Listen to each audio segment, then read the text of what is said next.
Hello, everybody, and welcome back to another episode of Your Life Simplified. My name is Jack Giardino, and I'll be the host for this episode. For today's topic of discussion, we're going to be discussing travel post-pandemic and what does that really look like for all of us folks that are really dying to get back out there. And whether it's domestic travel or international travel, what does that entire landscape look like? And so for today's episode, we brought on Erika Richter, who's the Senior Director of Communications with American Society of Travel Advisors. And she's going to fill us in on all the information we need to know, whether we're traveling domestically, traveling internationally, or just some tips and tricks to be thinking about if we are deciding to maybe wait until next summer to travel as well. So Erika, thank you and welcome to the show. Thank you for having me. Glad to be here. We're glad to have you. So as we think about starting to travel again, and as I said, we've been having these conversations with clients, and a lot of folks are just saying, hey, I don't think we're ready to travel internationally yet, but what's domestic travel look like? I know national parks are getting hit up a lot more these past couple of years than they previously have, but are you seeing domestic travel increasing due to the difficulties and kind of some of the precautions that are set in place compared to international travel? Or what's the domestic travel landscape really look like? Well, it's definitely increased, and we all know why. Last year, there weren't many places where we could go. And so Americans were really forced to explore in their own backyards. And the drive-to markets, which is what we call them, became increasingly popular. So, I live in Portland, Oregon. There's a lot of drive-to markets for me. I can go to the wineries. I can take a 3-hour drive up to Seattle. I could take a 3-hour drive down the coast. And so any of those popular attractions within driving distance of major cities became increasingly popular in every state. And you're right, national parks really got hit up. They really did. And it's a great thing because I'm actually really encouraged by that trend. I live in a place where I have great access to state and national parks.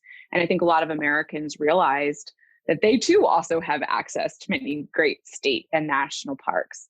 I always recommend that travelers consider buying an annual pass for their state parks or for the national parks. The national park annual pass, I think, is $80, and it gets you into every national park in the country. And it's really worth it because there's always some sort of a fee for day use rates or camping overnight. So that's just one tip I have for national parks. But they filled up quickly too. And as more people were getting in their vans or buying RVs, they also realized that required a lot of advanced planning just to make sure that there was space where they could hook up, or that the campsite wasn't full, or that the hotels in the surrounding area of that national park weren't booked up.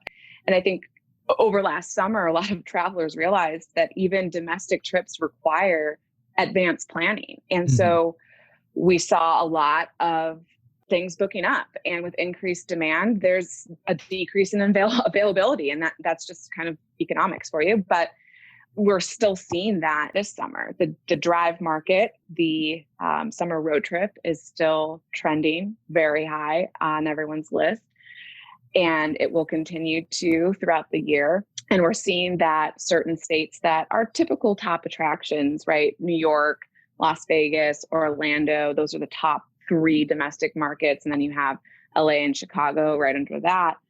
So domestic is definitely going to remain the trend, road trips particularly. Alaska's having a moment, my God. Good luck. You want to go to Alaska, good luck. And I love that because they got hit really hard, with cruising not happening. And there's a lot of areas, especially too in Florida, like you think about with cruising being shut down, just that ripple effect to the economy in those port towns. So I'm really glad that Alaska is seeing such an uptick in tourists. Obviously, Hawaii is just insane. And I have friends who are like, yeah, I'm thinking about going to Alaska. I'm thinking about going to Hawaii. I'm like, really? Have you thought about planning? What do you think? You're just going to get a room? Everyone else is also thinking about these places. So we're seeing on the domestic side of things that it is requiring a lot more advanced planning. I think that's wonderful information. We talked about some of the supply and demand challenges with a lot of folks just really focusing on their summer trips or fall trips here domestically instead of traveling internationally. Outside of some of those supply and demand issues, do you see any issues or any travelers running into problems where states may have different COVID kind of rules and precautions compared to other states? I'm just thinking of folks, maybe how does one navigate all of these different rules and regulations that may or may not be in place in each state? Well, the smart travelers work with a professional because there are a lot of changing rules. Hmm. And in fact, I think Chicago just updated their rules for certain states that have a high caseload of COVID-19. So we're going to continue to see this matrix changing and shifting, not just internationally, but domestically.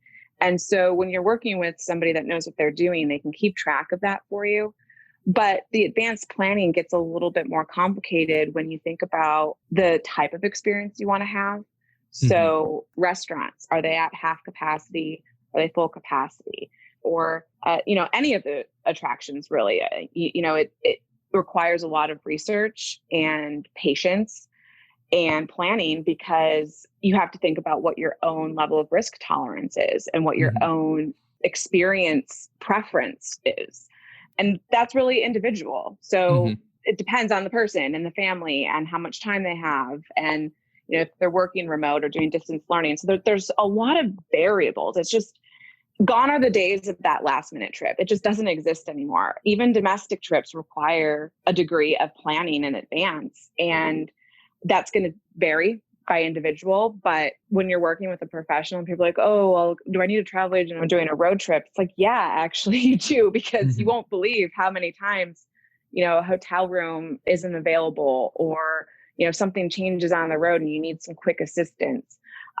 Or maybe you're going somewhere where you've never been, and getting the insight of a local or somebody on the ground is actually really helpful, because they can point you in directions that you might not be looking, Hmm. and offered additional recommendations. So my number one tip is just find somebody to work with that will save you so much time. Even if you're somebody that really likes the planning process, and if you find a lot of joy in that, it's always great to have your trip itinerary kind of validated by somebody, so you can kind of say, hey, this is what I'm thinking. I haven't booked any hotels yet. I haven't booked any tours yet, but I'm thinking about doing this. What do you think? And a good travel advisor can look at it and be like, nope, that's a tourist trap. That's closed down. Don't even bother there. You know what I mean? Hmm. And Yes. because they have that local knowledge. But really make sure that you know what your budget is. So that's the other part of it. We're seeing increase in pricing across the board, from flights to hotels. Gosh, I mean, car rentals, we're still going to be figuring out the car rental situation for some time. So Hmm. think in your mind what your budget is and what you don't want to go over, all in. Okay. Flight, hotel, excursions, dining, like the entire budget, and Hmm. have that number in mind and be like, I don't want to go over, including gas, right? I don't want to go over this amount. This is the ceiling. And when you have that in mind, it's also really helpful for any travel advisor that you're working with. Hmm. And you all know that as financial planners, you have a fiduciary duty to your clients, and Yes. what they're working with, and they're like, I want to make $1 million, but I only have $30 to invest. And you're like, oh, okay. And that's the same thing for travel advisors. You get travelers that come in and they're like, I want to do all of these things, but I have 5 days and this is how much I want to spend. And they're like, really? So having that Hmm. realistic budget really, really helps. And back to rental cars, think about if you need one. And what a lot of travelers are doing is thinking about where rental cars are even available. So if you know that you're going to need a vehicle wherever you go, start looking at places where maybe you can find one. Hmm. That's That's a a good great, a good great start. starting point. Yeah. And then explore different options for public transportation. Some cities, some areas, and domestically have excellent public transportation. It's actually easier to get around that way, but we're still in this crunch with rental cars. And so that would be where I would start, and then kind of map out the rest of your journey from there. Hmm. But that's going to be a big issue for some time. And so looking at alternative modes of transportation, I highly recommend. And I know that this might sound crazy for some, but look at Amtrak, and trains are coming back big time. Even the cross country trains, it's just amazing what you can see from the train as you're traveling cross country. They have Hmm. sleeper cars. They have, passes where you can get on, get off as much as you want. So we're seeing that trending, especially in the Northeast, where people are like, I'm just going to get on the train, head there. I don't need a rental car. On the wealth management side of that, we see that all the time. And the team that I work with specifically, we kind of work with what we call that fragile decade. So 5 years before retirement and 5 years after retirement.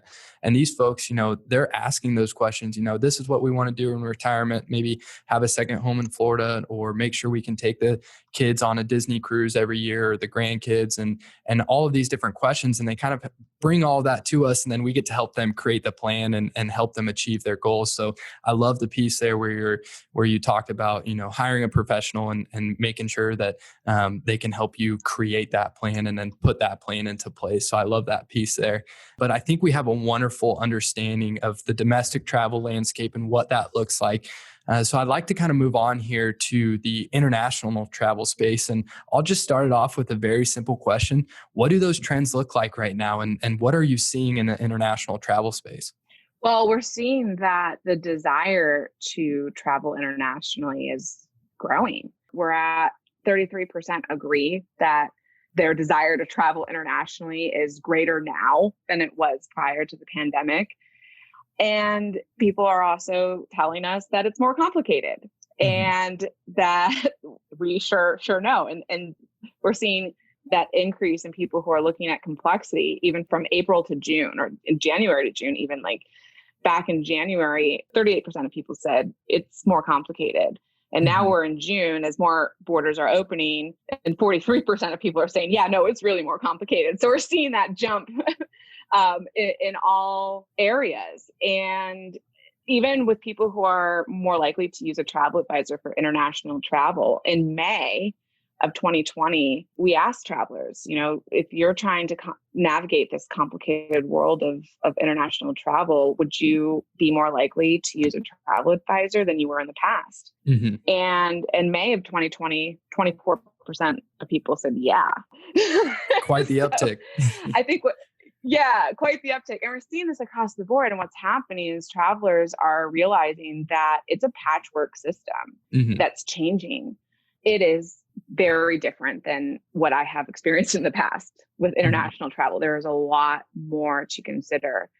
And the last thing you want is to be stuck quarantining in a country because you didn't realize the requirements. There's a lot more paperwork, and there really is a lot more research and planning involved, especially in Europe. And that's going to continue for a while. It's going to be like this, and it's going to change. And we're going to see as COVID spikes in certain areas, because the rest of the world, they're not as far ahead as we are in vaccinations. Europe kind of, but they're still kind of behind. And you think about even Africa, like those are areas where you need to really understand the rules and the visa requirements and the entry requirements and the paperwork that you have to have on hand. And if you are a traveler that is not yet vaccinated, then you really need to understand what's required of you, because there's some places where you won't be able to go. And wouldn't that be a bummer if you showed up and got turned away because you don't have proof of vaccination or a negative COVID test that is within the time frame of it being required? So you really need to, I cannot stress this enough, you really need to work with a professional. If time is money, then you need to consider travel advisors the equivalent of financial advisors. A lot of families are planning for family reunions and these big bucket list trips. My God, please do not do that on your own. That is such an investment. We're talking about substantial investments of money. If you're spending $10,000 or more on a vacation, you better have some help, because that's a lot to risk. And even 5,000, shoot, even 2,000. I mean, money that is being spent on travel is different. It's more emotional these days because of what we've been through. And I'm sure you know what emotional investors are like. It's Yes. always nice to have somebody who isn't emotionally connected to come in and advise. Mm-hmm. And that is, like my financial planner is like, look, Erika, I don't have emotional connection to your money. Mm-hmm. So I'm going to give you the best advice because that's my job. And the same thing goes for travel advisors. I saw someone said this to me, and they said, you can get money back, but you can't get time back. Mm-hmm. And that really resonated with me because we're making up for lost time. And so we're seeing more and more travelers spending a lot more money. And, if you're going to spend a significant amount on travel, protect that investment and work with the professional because it's the smart thing to do. Thanks again for downloading this episode of Your Life Simplified, which is produced by Mariner Wealth Advisors. And at Mariner Wealth Advisors, we're here to serve as your advocate. We help people chart a course to reach their personal and financial goals so that they can have greater peace of mind that may lead to a more fulfilling life. We do this by always putting our clients first. Because as fiduciaries, we're required to provide guidance that's in the best interest of clients, not in the best interest of a company or shareholders or anyone else.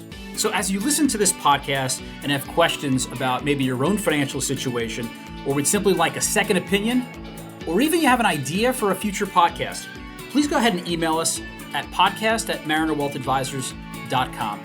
If you found the information on this podcast valuable, please go ahead and share it with a friend or family member that you think might benefit from this information. And please don't forget to subscribe to this podcast so you don't miss an episode. Thanks for listening, and now back to the episode. There, again, a lot of wonderful information. I know I'm going to go back and listen to this podcast and be taking notes, but one piece that I kind of wanted to dive into a little bit more, you talked about the complexities of different requirements for traveling internationally, and some countries may require a vaccine and other countries may or may not. All of these different kind of precautions that are put into place. Is there talk of that's just going to continue to increase? Are we starting to see some of these international countries start to kind of pull back some of their restrictions? Or what's the trend we're seeing as far as, different requirements for traveling from one country to the next? I mean, gosh, there's just no straight answer for this. It's kind of like a back and forth process. Mm-hmm. Portugal, a month after they open and they pull back because they've seen an uptick. We're seeing, I think even in the Netherlands, they're up to 800 cases a day. So, and also we have to think about environmental concerns. So Mm-hmm. there's major flooding happening right now in Europe and in Germany and in different parts of that region in Switzerland. And so it's just going to be a patchwork system for some time. It's going to be a stop, go. And there's really some good work being done right now in the EU with a lot of our counterpart associations overseas that are really working hard to have a streamlined system for travel within the EU so that people can move more freely with their vaccination pass. But it's going to take some time to get that up and running. Mm-hmm. And to get a consistent pace. And there's going to be some growing pains. And by that, I mean a lot longer lines at the airport mm-hmm. as these systems roll out. And travel advisors know that. And for those of you who aren't using a travel advisor to book air, please reconsider because you don't know international layovers like a travel advisor does. And if you think that you can get through, Amsterdam in an hour layover, like good luck. And even if you have global entry, like I do, even more time. And I'm looking at my layovers and I'm like, gosh, okay, I don't know if I can even lay over in the UK. The answer is no, I can't. You can still book a flight. Like I was still able to book my flight to Hungary, even though as an American, I'm not allowed to go there. And so I think a lot of travelers like, well, I was able to book. It's like, okay, but did you read the fine print? Do you know what you're doing? Have you considered what the layover requirements are or where you're laying over? And we're seeing that travelers are just not allotting themselves enough time because the EU is going through this process where they're trying to implement these new protocols, which is causing a bit of chaos and a lot longer waits. And so people are missing their connections. And, that's going to continue. And it means that working with a professional is your best bet on international flights specifically because they're coming at it from a different perspective. They know those airports like the back of their hand. So they know, where you're arriving and departing from takes, 3 trips and you got to go through customs or something like that. And, you're not really thinking about it that way. And unless you like running through airports, that's not the kind of trip you want to have. If it's your first international trip in over a year, don't be that person running through the airport. You're just not going to have a good time, and don't be that person that's like looking at your phone and sorting through paperwork and, super, super stressed because you're not sure what's what. But for international travelers, the name of the game is plan ahead. Travelers are planning through 2023 right now. Yeah, advanced planning is a big thing. And as more and more people are like, I want to take that bucket list trip. Well, that requires planning and a lot of it. So we're seeing really popular destinations booking up even years in advance. So get on it, start planning. It doesn't cost anything to start planning. It might cost a consultation fee.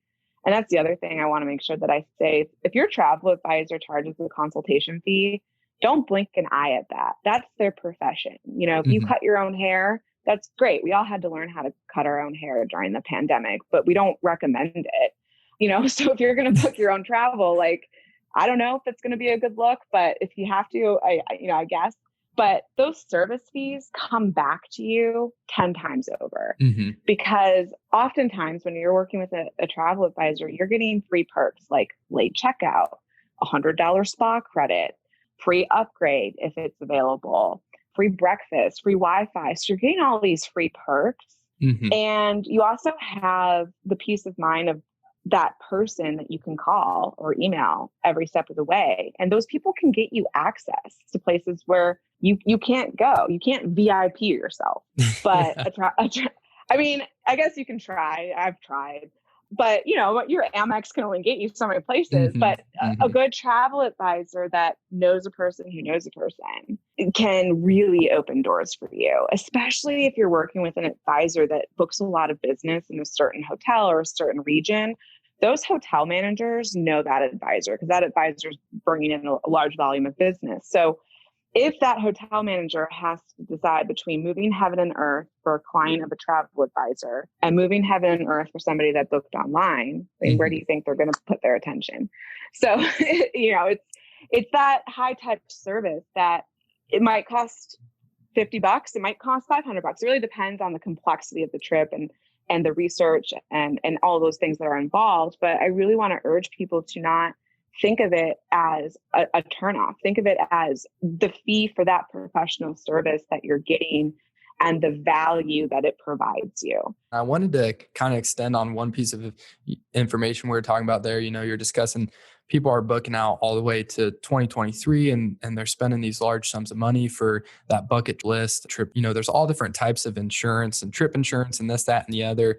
And I don't necessarily know how it works when working with a travel advisor, but, do you all recommend trip insurance? And is there anything along the lines of COVID trip insurance or has a new product come out for that? Or kind of what are you seeing the industry trends as far as if we do see an uptick in COVID cases again and flights get canceled or your trip has to be postponed or moved? Would you mind just discussing what that realm and the trip insurance piece looks like? Yeah, I am not the best person to talk about trip insurance because here's why. It has evolved so much over the past year and a half, and there have been many advances and new products. And travel advisors know all about that because they sell travel insurance. Yes. And so they're really great resources to walk you through the type of insurance that you will need for your trip, because a lot of it is dependent on where you're going and for how long. And there's all sorts of variables. So travel insurance isn't a one size fits all situation, but it is a one size that everybody should try to wear, have travel insurance and talk to a professional about what your biggest areas of concern are, and then work with that advisor to help find the right product for you, because that's going to vary by person and by destination. And you have to think about what sort of cancellation policies are in place for the other types of travel that are part of your journey. So, for example, a A lot of hotels have adopted really flexible cancellation rates. You can cancel up to 2 days before your trip if you need to for free. And so you might not need as much coverage as you think for cancellations, for example, if you're already protected in other areas of your trip through the supplier. But canceled for any reason policies are definitely having their moment too, because who knows what's going to happen. Yes. And again, it's an investment that you should protect. So my recommendation is, yes, travel insurance every time. And if it's a big international trip, work with your travel advisor to find the right travel insurance product for the type of trip, because it's going to vary, and you need an expert to walk you through that and to make sure that you're getting the right product for you. That's a great answer. And, we've talked about all these different benefits that a travel advisor can add: peace of mind, helping you plan, maybe special perks such as VIP, as well as just walking through that process and being there when you're traveling if you do have to change a flight or whatever may come up. So would you mind just kind of explaining to us if there's any additional benefits that travel advisors may offer? But ultimately, where can our listeners go to find the right travel advisor for them? Yeah, there are so many perks of finding a good travel advisor. And, some travel advisors specialize in types of travel. So we have travel advisors that specialize in active adventure or multi-generational travel, cruises, certain areas. There are travel advisors that specialize in Italy or Spain, and really finding the right advisor depends on you. It depends on who you are. And I work with a number of advisors because it just depends where I'm going and what I'm thinking. But I use an advisor for everything because it's just easier. I can shoot them a text and be like, here are the dates. They've got all my information in their system. Boom, boom, boom, done. It's like so easy. And then sometimes it's a little bit more of an involved process. It's about finding the right fit. So for the ladies that are listening, it's kind of equivalent to finding a good hairdresser. When you find a good hairdresser, you don't leave her unless something really bad happens. You go back because you're like, gosh, this person gets me. She does a good job. It's such a hassle to go try and find a new hairdresser. So, you stick with the same person for years because you like the consistency of that hairdresser knowing your personal style and preference and really getting to know you. And the same is true for a travel advisor. When you find a good one, you stick with that one for everything, for all of your travel needs. And then sometimes, you might branch out and consider working with a specialist in a certain type of travel or specialize in certain areas. So I think my advice for travelers is start local. I like face-to-face. I like going into a travel agency, and believe it or not, the storefront agencies are coming back and they're even better than ever. I've visited some agencies that have totally revolutionized what a storefront agency is like, and you'll be able to find some cool ones, I assure you. Or if you find a travel advisor that doesn't have a storefront, they'll meet you up for dinner or coffee or breakfast. But that face-to-face helps confirm, at least for me, that I'm working with somebody that I can trust. And a lot of advisors will do Zoom and things like that, but really get to know that advisor and ask questions. Ask about their travel experience, ask about their fees, ask about their recommendations, and really feel confident that you're selecting the right advisor. You might need to interview a few. I always recommend going local and keeping that in your community. Of course, there are advisors everywhere. You can find a good one through our website, which is www.asta.org, American Society of Travel Advisors, asta.org. And we have a directory and you can search by state. But even if you just Google travel advisors in wherever you live, you could find some good ones and just start the process, start the outreach, start the interview process. I will say, make sure that whatever advisor you're working with is a member of our association. And here's why. Number one, it means that they're taking their profession seriously, that they are professionals enough so that they are taking that next step to be professionally affiliated. And that does make a difference, because any travel advisor that's a member of our association has to uphold an ethics standard. We have a very strong ethics standard for all of our members, and consumers who have issues with travel advisors or even suppliers that are members of our association, we can intervene on the consumer's behalf to manage the dispute resolution process. We can't do that if the supplier or the advisor is not a member of our association. So it's really important to make sure that you're looking for our logo and that professional affiliation, because we can help if need be, which is very rare, but we're there to help. And also, that you're really working with a trusted professional. Travel advisors are taking this holistic approach with their clients where they're really mapping out, like a financial advisor would, travel goals and milestones. So maybe a client is retiring soon and his goal is to hike Mount Kilimanjaro. Great. So they have that on the list. They've planned out the year. They're starting to put some pieces together. Oh man, I had to have knee surgery. Can't hike Kilimanjaro now. Okay, let's reorganize this. Let's move this here. And so the long-term planning is becoming very popular as travelers see it as a way of life. So just like financial investments are very important to map and plan for milestones and different chapters of life, same thing goes for travel. When your kids are graduating, you want to do a big trip then, or retirement or honeymoon and so on and so forth. And so the idea of holistic travel planning is really becoming very popular because everybody loves travel, right? Yes. I know. Yep. I love travel. I'm excited to get back to traveling. I took one of my first domestic trips here a few weeks back with a group of friends that we had to push out from last summer. So I'm excited to get back into the travel world. All the information, all the tips, tricks, the resources that you provided today have been truly, truly been amazing. But before we wrap up today's episode, is there any last piece of information or one tip or anything that you would just like to make sure that you get out to all of our listeners? Use a travel advisor. There you Use go. a travel advisor. That's the big takeaway. And you deserve to take a vacation and have the peace of mind that you're well taken care of. And the best way to do that is to work with a professional. You'll be glad that you did. I hope that everybody finds a good travel advisor and starts planning wonderful vacations, because there are a lot of memories that we have to make up for. And if there's one thing that we learned coming out of this pandemic, it's that time and relationships are so important. Yes.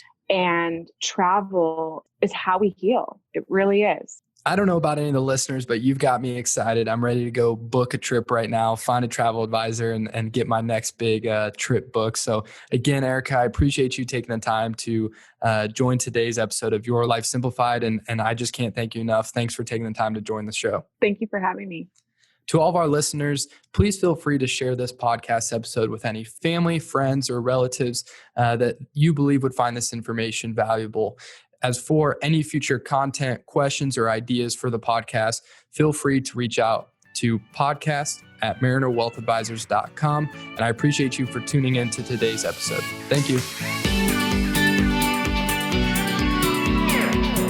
Mariner Wealth Advisors, MWA, is an SEC-registered investment advisor with its principal place of business in the state of Kansas. Registration of an investment advisor does not imply a certain level of skill or training. MWA is in compliance with the current notice filing requirements imposed upon registered investment advisors by those states in which MWA maintains clients. MWA may only transact business in those states in which it is notice filed or qualifies for an exemption or exclusion from notice filing requirements. Any subsequent direct communication by MWA with the prospective client shall be conducted by a representative that is either registered or qualifies for an exemption or exclusion from registration in the state where the prospective client resides. For additional information about MWA, including fees and services, please contact MWA or refer to the Investment Advisor Public Disclosure website, www.advisorinfo.sec.gov. Please read the disclosure statement carefully before you invest or send money. The views expressed in this podcast are for educational purposes only and do not take into account any individual personal, financial, legal, or tax considerations. As such, the information contained herein is not intended to be personal legal, investment, or tax advice. Nothing herein should be relied upon as such, and there is no guarantee that any claims made will come to pass. The opinions are based on information and sources of information deemed to be reliable, but Mariner Wealth Advisors does not warrant the accuracy of the information. The guest today is not affiliated with Mariner Wealth Advisors, and their opinions expressed are their own.